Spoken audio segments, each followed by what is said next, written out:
सबको पता है बीजेपी के दलाल हो, ये ताऊ के लाल नहीं है, ये बीजेपी के दलाल हैं। अंधभक्तों की ढेरी जो बीजेपी की तरफ और एक देशभक्तों की ढेरी जो इंडिया गठबंधन की तरफ। इसने किसानों के ऊपर अत्याचार किया, उसके खिलाफ वोट किया था क्या अभय जी ने? कहाँ चले गए थे उस दिन? डॉक्टर सुशील गुप्ता जी को एक एक वोट मिल सके इसके लिए जहाँ गिड़गिड़ाना पड़ेगा, हाथ जोड़ना पड़ेगा, पैर पकड़ने पड़ेंगे, मैं भी पकड़ूंगा, मैं चुनाव। तो एक धुरंधर तो ऐसे हैं जो चुनाव लड़ना चाहते थे, किडनैप करके लाए गए, जिनको बीजेपी कोयला चोर लुटेरा कहते। भारतीय जनता पार्टी का सुपड़ा साफ करना है हरियाणा के अंदर, 10 ज़ीरो से हरा के भेजेंगे। देखो धुरंधर तो एक ही नज़र आ रहा है आज के दिन में, तो कुरुक्षेत्र में सुशील गुप्ता जी आगे सबसे बड़ा जो खतरा है वो चौधरी अभय सिंह चौटाला बन गए इंडिया गठबंधन के लिए। अभी भी क्या कर रहे हैं? अभी उनकी आप भाषा देख लो, कोई जाति का नाम ले देंगे, कभी कुछ ऊटपटांग बोल देंगे। बड़े खुल के बोल रहे हैं कि मैं जाटांगाम का बढ़िया हूँ। इसका भी तो यही मतलब निकलता है कि भाई वो जाट वोट बैंक को साधना चाहते हैं। पर बाबा साहब भीमराव अम्बेडकर जी का संविधान बचाने की लड़ाई है। तो हुड्डा साहब का बयान था कि मैं किसी अनुराग डांडा को नहीं जानता। मैं तो हम भी धरातल में हैं, हम भी धरातल में हैं। इस पार्टी के अंदर तो जुनूनी लोग हैं जिनको देश बचाना है, जिनको इनकलाब लाना है। चढ़ता हरियाणा देखने वाले सारे प्यारे दर्शकों ने सोनू अजय मैनवाल की प्यार भरी मीठी मीठी राम राम। आज अपने साथ फ्रेम में मौजूद है आम आदमी पार्टी के वाइस प्रेसिडेंट अनुराग डांडा जी। डांडा साहब बहुत बहुत स्वागत करते हैं आपके अपने चैनल चढ़ता हरियाणा। धन्यवाद, बहुत बहुत धन्यवाद। डांडा साहब, कुरुक्षेत्र के रण में आम आदमी पार्टी कूद चुकी है और 3 धुरंधर हैं मैदान में, नवीन जिंदल जी, डॉक्टर सुशील गुप्ता जी और चौधरी अभय सिंह चौटाला जी। कैसे देखते हो अपने आप को? देखो धुरंधर तो एक ही नज़र आ रहा है आज के दिन में, तो कुरुक्षेत्र में सुशील गुप्ता जी गांव-गांव में जा रहे हैं, लोगों से वोट मांग रहे हैं। एक धुरंधर है जो ज़बरदस्ती किडनैप करके लाए गए उम्मीदवार। पूरे कुरुक्षेत्र में मैं जहाँ भी जाता हूँ यही चर्चा है कि भाई इसने तो किडनैप करके ला रहे हैं, सीबीआई ईडी के दम पे इसने किडनैप करके लाया। कौन लड़ना चाहता चुनाव? तो एक धुरंधर तो ऐसे हैं जो चुनाव लड़ना चाहते थे, किडनैप करके लाए गए, जिनको बीजेपी कोयला चोर लुटेरा कहती थी, आज कह रही है ये हमारे उम्मीदवार हैं। इसको कोहिनूर कहो, कार्यकर्ता कह रहे हैं कैसे कहें, पहले तो कोयला चोर कहते थे, अब कोहिनूर कैसे कहें। और 1-2 दिन आए थे, उसके बाद विदेश चले गए। दूसरे धुरंधर ऐसे हैं जो 3 में न 13 में, वो ज़बरदस्ती चुनाव को भारतीय जनता पार्टी के इशारे पे ख़राब करने के लिए आए हैं। कोई वोट उनको मिल नहीं रहा कुरुक्षेत्र कॉन्स्टिट्यूंसी में। तो आज के दिन में तो अभी तक तो यही कह सकते हैं कि एक धुरंधर ही है जो कुरुक्षेत्र में घूम रहे हैं, डॉक्टर सुशील गुप्ता जी। जब कोई दूसरा मैदान में आएगा तब बताएंगे उसके बारे में भी। ये तो ऑन कैमरे की बात होगी सर डांडा साहब, और जो ऑफ कैमरे की बात है ना, तो ये चलती है कि भाई अभय सिंह के आने के बाद आम आदमी पार्टी डगमगा आ गई। सबसे बड़ा जो खतरा है वो चौधरी अभय सिंह चौटाला बन गए इंडिया गठबंधन के लिए। नहीं देखो, पिछली बार भी ये लोग यहाँ से चुनाव लड़े थे, क्या आया था इनके पास? उस टाइम तो क्या पार्टी टूट गई थी जी, 60,000 वोट ले गए थे। तो ये पार्टी जुड़ गई, ईब तो उससे बुरी हालत हो रही है। ईब तो उससे भी बुरी हालत हो रही है। ये परिवार की राजनीति करने वाले लोग, इनसे हरियाणा के लोग त्रस्त हो चुके हैं। इनके परिवार को खूब मौका दिया, इन्होंने खूब लोगों को गालियाँ दी। अभी भी क्या कर रहे हैं? अभी उनकी आप भाषा देख लो, कोई जाति का नाम ले देंगे, कभी कुछ ऊटपटांग बोल देंगे। किसी भी तरह से वो ये कोशिश कर रहे हैं कि इस चुनाव में कोई हमको पूछ ले। मतलब आपने 2 सवाल उनके बारे में पूछ लिए तो आज गदगद हो जाएंगे कि भाई किसी ने तो नाम लिया। कोई नाम नहीं ले रहा कुरुक्षेत्र में, और पूरे हरियाणा में कोई नाम लेवा नहीं है। जेजेपी और आईएनएलडी आज के दिन में हरियाणा की पॉलिटिक्स में इररिलेवेंट हो चुकी है।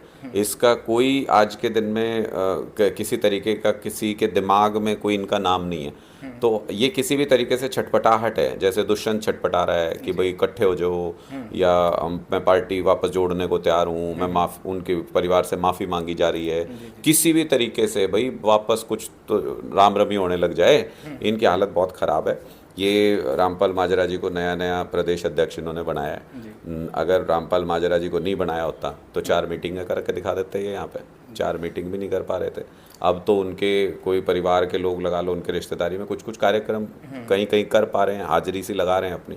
वोट नहीं है कुरुक्षेत्र में, वोट नहीं है। जैसे आपने बोला कि अभय चौटाला कास्टिजन की राजनीति कर रहे हैं जी। जो आम आदमी पार्टी के उम्मीदवार हैं डॉक्टर सुशील गुप्ता जी, वो भी तो यही काम कर रहे हैं। बड़े खुल के बोल रहे हैं कि मैं जाटांगाम का बढ़िया हूँ। इसका भी तो यही मतलब निकलता है कि भाई वो जाट वोट बैंक को साधना चाहते हैं। नहीं, उन्होंने तो ये बताया कि उनके गांव जैसे गांव होता है, गांव में तो सभी बिरादरी होती है और सब कई गांव होता है, लेकिन एक कास्ट को बिल्कुल वो लेके चल रहे हैं कि भाई मैं जाटांगाम का बढ़िया हूँ। तो किसी की लड़ाई तो नहीं करंदे जी। ये तो बता मैं भाई, आप जातियों का नाम लेके बताओ भाई हमारे गांव में फलाने भी रहा है, हमारे गांव में ये भी रहा है, हम तो सारे मिलजुल कर रहे हैं, इकट्ठे त्यौहार मनावे, ये बातें बताओ। तो ये जातिवाद थोड़ी ना है। ये तो या तो ऐसा कुछ वो प्रकरण आए कि भाई लोग जातियों का इस्तेमाल ही करना छोड़ दें। अभी तो हम जातियों का इस्तेमाल करते हैं। मैं अपनी जाति में पैदा हुआ, जीता हूँ, वहाँ उनके सारे चीज़ें निभाता हूँ, आप अपनी जाति में, सब लोग अपनी जाति में। तो ये व्यक्तिगत मामला है और इसको किसी संदर्भ में कोई इस्तेमाल करता है तो उसमें बुराई नहीं है। इस पे कोई राजनीति करता है तो उसमें बुराई है। अब अभय चौटाला जी तो ये इनको लड़वाने की बात करते हैं आपस में, या भारतीय जनता पार्टी तो दरार पैदा करने की बात करती है। जाति के आधार पे हरियाणा को लगभग इन्होंने डिवाइड कर दिया था, आग में झोंक दिया था हरियाणा को। अब लोगों के इतने दिनों के बाद ये समझ में आया है कि ये सारा जहर बीजेपी का घोला हुआ है। हम तो सदियों से साथ रहते आए हैं, हर जाति का व्यक्ति हर गांव में पहले से प्यार प्रेम से साथ में रहता है, कभी कोई दिक्कत नहीं थी। तो अब जब लोगों को ये समझ में आ गया तो इनकी राजनीति खत्म हो गई। जैसे डांडा साहब, जो गठबंधन है, इंडिया गठबंधन बना है, आम आदमी पार्टी भी उसमें शामिल है कांग्रेस के साथ। दिलों का गठबंधन है या मजबूरी का गठबंधन बनाया गया है ये चुनाव के लिए? नहीं, देखो, दिल में सबके देश है। मतलब कई लोग मेरे से ये पूछते हैं कि कांग्रेस के साथ तो कई मुद्दों पे मतभेद है, आप लोग खिलाफ बयान भी देते हो, तो फिर गठबंधन कैसे हो गया? तो मैंने एक ही चीज़ उनको बताई है और ये हम मानते भी हैं, दिल से मानते हैं इस बात को, कि जब संविधान रहेगा, जब लोकतंत्र रहेगा, जब चुनाव होंगे तभी तो पार्टियां रहेंगी।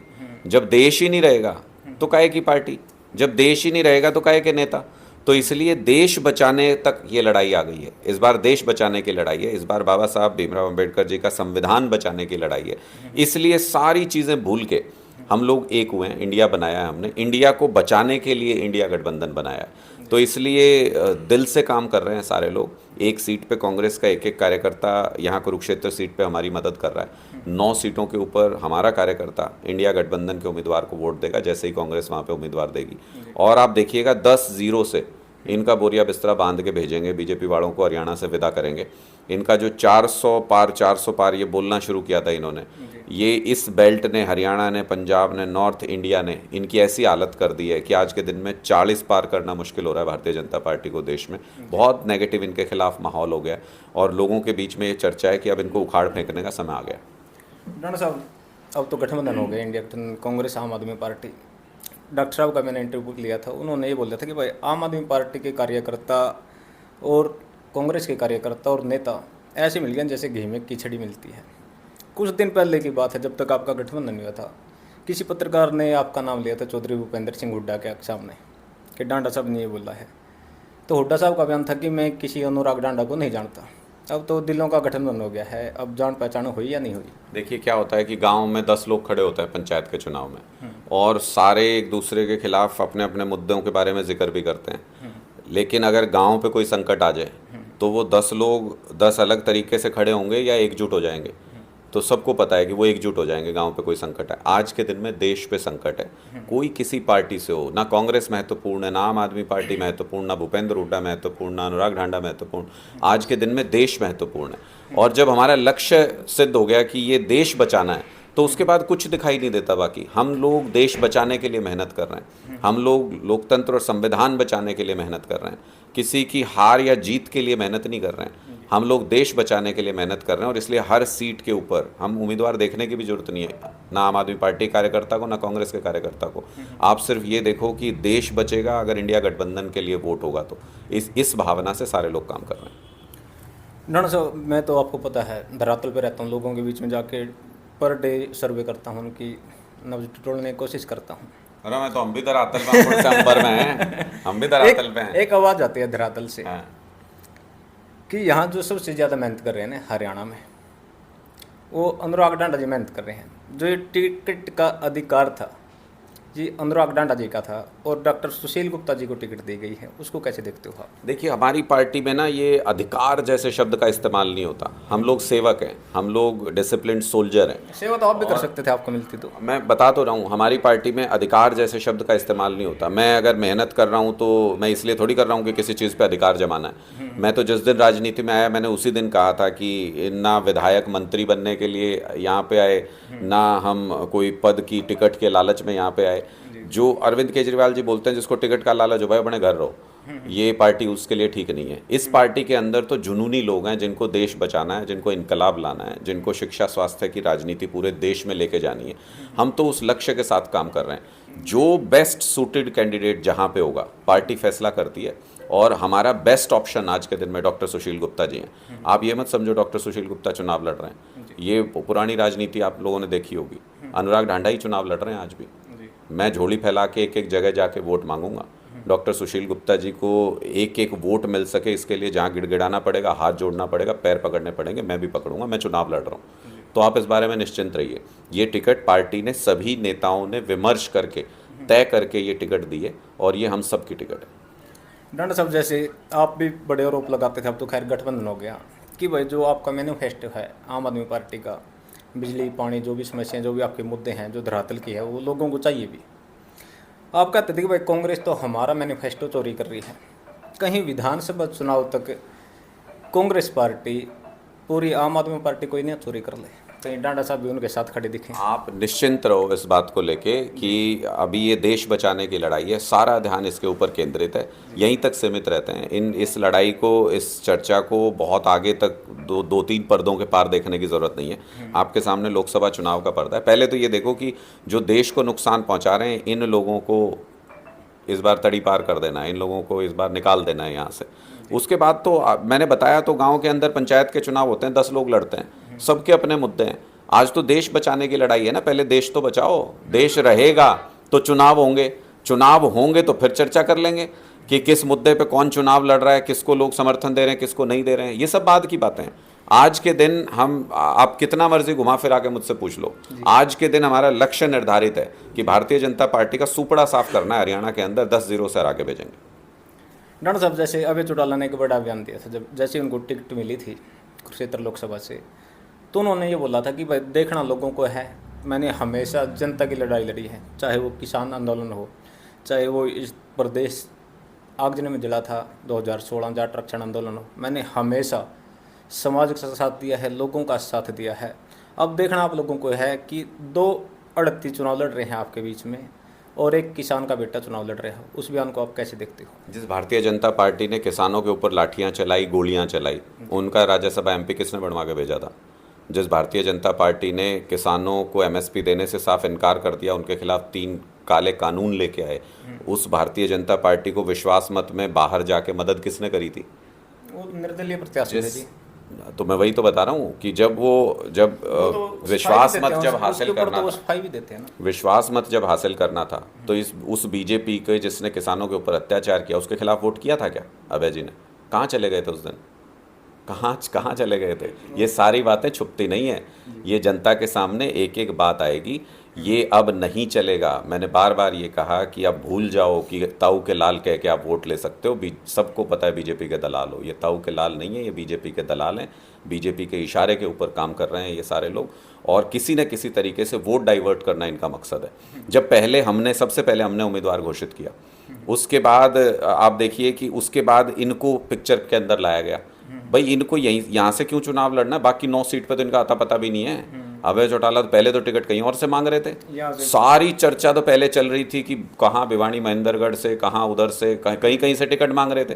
कुरुक्षेत्र का तो नाम नहीं आया कभी। कुरुक्षेत्र तय हुआ जब इंडिया गठबंधन ने अपना उम्मीदवार दिया, तो इनको भारतीय जनता पार्टी ने काम पे लगाया कि वोट काटने के लिए कुरुक्षेत्र जाओ। यहाँ से आगे तो आपकी धड़कनें बढ़ गई, पहले उनकी बढ़ रही होगी। कोई धड़कन नहीं बढ़ रही। उनके आने से क्या धड़कन बढ़ेगी? जो लोगों के दिलों में राज करते हैं वो चुनाव जीतते हैं। जिनको लोग दिल से उतार चुके हैं उनसे क्या धड़कन बढ़ेगी? अंधभक्तों की ढेरी जो BJP की तरफ, और एक देशभक्तों की ढेरी जो इंडिया गठबंधन की तरफ। तीसरी वोट की कोई ढेरी नहीं है। कोई कितना बड़ा तुर्रम खां नेता हो, आके देख ले, तीसरी वोट की ढेरी नहीं है। 20,000 वोट के नीचे इस बार अभय चौटाला जी को यहाँ से 20,000 वोट के नीचे जमानत जब्त करा के भेजेंगे। इनको भी तो पता लगना चाहिए कि जनता को पता लग गया है कि ये BJP के इशारे पे काम करते हैं। जी ठीक है, धन्यवाद ढांडा साहब। ये थे अनुराग ढांडा जी। आपने इनकी पूरी बातें सुनी। एक सभ्य कमेंट के माध्यम से आपकी प्रतिक्रिया का इंतजार रहेगा, तो जुड़े रहिए आपके अपने चहेते चैनल चढ़ता हरियाणा के साथ। जय जवान जय किसान, राम राम।